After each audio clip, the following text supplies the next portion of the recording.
Bonjour à tous et bienvenue pour ce nouveau podcast Tesla Magazine. Nous sommes à notre 7e podcast. Nous avons traité plusieurs questions et nous avons présenté les nouveautés de la Tesla Model 3 2021 dans notre dernier podcast. Aujourd'hui, nous allons traiter l'actualité la plus récente qui soit sur 3 sujets. D'une part, les rumeurs d'achat par Tesla d'un autre constructeur, les nouvelles versions de Tesla qui vont bientôt être déployées en Europe, et SpaceX. Ces 3 sujets vont être traités dans cette vidéo, dans ce podcast, et nous vous demandons de vous abonner à cette chaîne, à la chaîne Tesla Magazine, pour être tenu informé de la publication des prochains podcasts. Vous avez compris que nous allons tenir un rythme soutenu parce que tout simplement, nous suivons l'actualité déjà chaque heure quasiment pour maintenir Tesla Magazine en français et en anglais, pour interagir sur les espaces du forum et pour administrer notre communauté de membres qui compte les plus fervents propriétaires, passionnés et observateurs du véhicule électrique.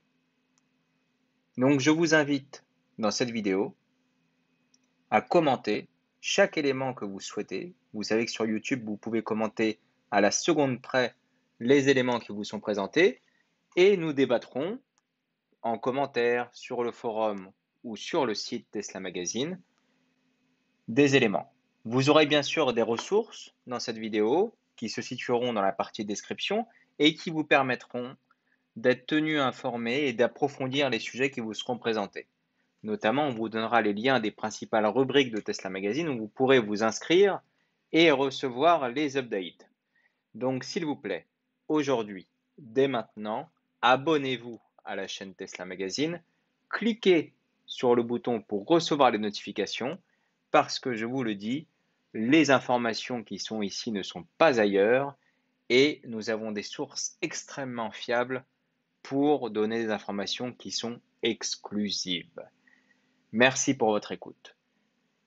Aujourd'hui, dans l'interview accordée par Elon Musk à Axel Springer pour la remise de son awards, le journaliste a posé une question extrêmement simple qui était, voilà, vu votre capitalisation boursière, vous pourriez croquer le monde et donc pourquoi pas racheter un constructeur historique? Eh bien, Elon Musk a laissé planer le doute. Voilà, il a dit actuellement il n'y a bien sûr aucun projet. Nous laissons les choses se faire et si quelqu'un venait à nous dire voilà, ce serait bien de travailler avec vous, nous étudierons la proposition. Donc, autrement dit, Tesla est ouvert au rachat. Mais bien sûr, les probabilités sont extrêmement faibles. Et donc, dans ce cycle de réflexion, il y a eu Daimler qui est né, Volkswagen qui est né, voilà, tout le monde, quasiment tous les constructeurs ont été nommés. Mais il y en a un qui a particulièrement attiré l'attention, c'est Aptera Motors. Si ce nom ne vous dit rien, bah, vous pouvez vous renseigner sur Aptera Motors, mais surtout regarder les images.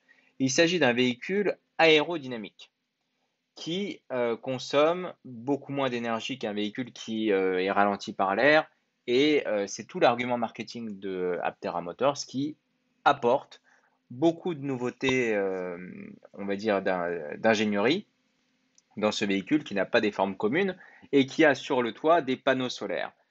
La promesse, écoutez-moi bien, hein, la promesse d'Aptera Motors, c'est de ne jamais recharger.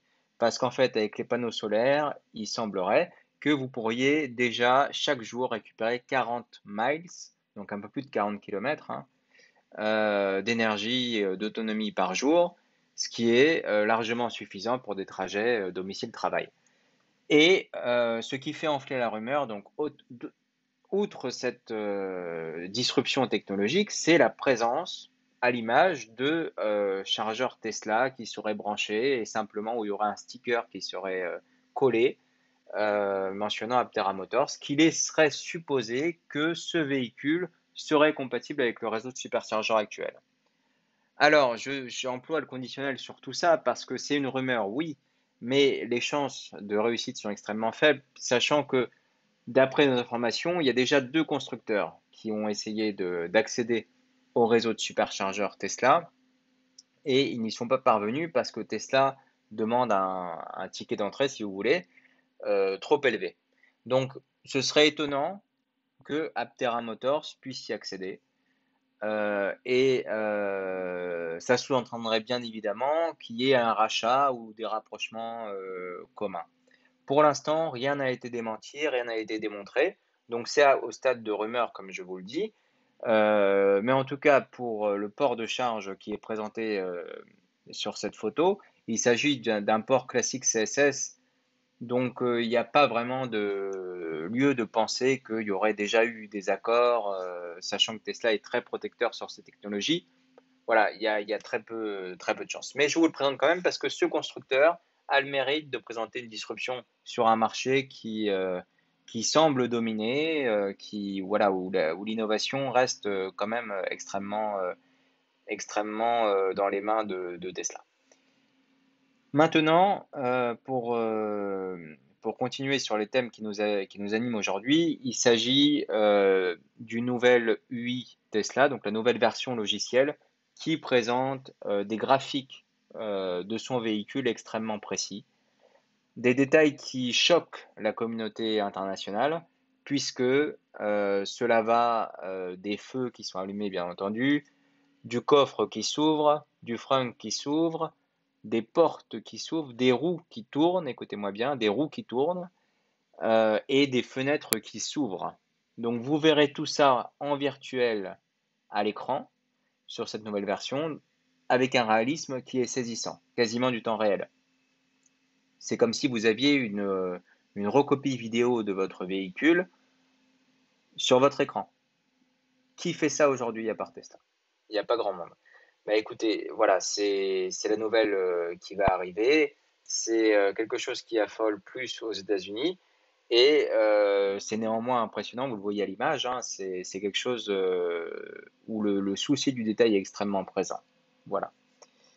Le dernier sujet du jour, hein, c'est bien sûr SpaceX. Alors pourquoi SpaceX? Tout simplement parce qu'il y a eu une mission qui s'est très bien déroulée ce week-end, qui était une version cargo de la capsule Dragon et du Falcon 9 de SpaceX et qui a permis d'envoyer des ravitaillements à la station orbitale internationale. Et ce lancement réussi a bien sûr permis le retour du lanceur sur sa plateforme de réception et l'ensemble du process s'est réalisé sans encombre. Ici, vous avez les détails de la mission et l'ensemble des éléments qui la composaient. L'autre information pour SpaceX, c'est bien entendu le vol du Starship SN8 qui devrait avoir lieu aujourd'hui. Donc il était annoncé hier, il devrait avoir lieu aujourd'hui à Boca Chica. La question c'est est-ce que ce sera réalisable puisque les conditions météorologiques doivent être excellentes et que la promesse de ce vol est de faire voler ce vaisseau beaucoup plus haut que ce qu'il a déjà fait. Il a déjà réalisé un premier vol, mais là c'est d'aller beaucoup plus haut et Elon Musk estime que ce vol a 2 chances sur 3 d'échouer. Donc il y a un spectacle à suivre, à savoir est-ce qu'il va réussir ce vol d'essai ou est-ce qu'il va y avoir une explosion, hein, comme il y en a eu beaucoup dans la vie de SpaceX, mais qui est normal dans ces développements qui sont extrêmement pointus, qui sont extrêmement à l'avant-garde et qui permettent à chaque fois d'améliorer les choses, mais bien entendu, SpaceX ne prendra aucun risque. S'il y a le moindre, disons, voyant rouge, bah, ils décaleront ce lancement. Voilà pour aujourd'hui. Écoutez, je vous souhaite une excellente journée. Comme précisé, je vous donnerai les informations d'articles en description de cette vidéo. Je vous invite à vous inscrire, à vous abonner parce que les informations seront de plus en plus importantes au gré des évolutions de ce podcast, francophone bien entendu. Et aujourd'hui, notez que vous avez découvert Aptera Motors, que vous peut-être ne connaissiez pas. Et c'est vraiment une marque et un constructeur à suivre qui va sans doute faire parler de lui dans les prochains jours et qui a déjà fait parler de lui. Je vous souhaite une excellente journée. Au revoir.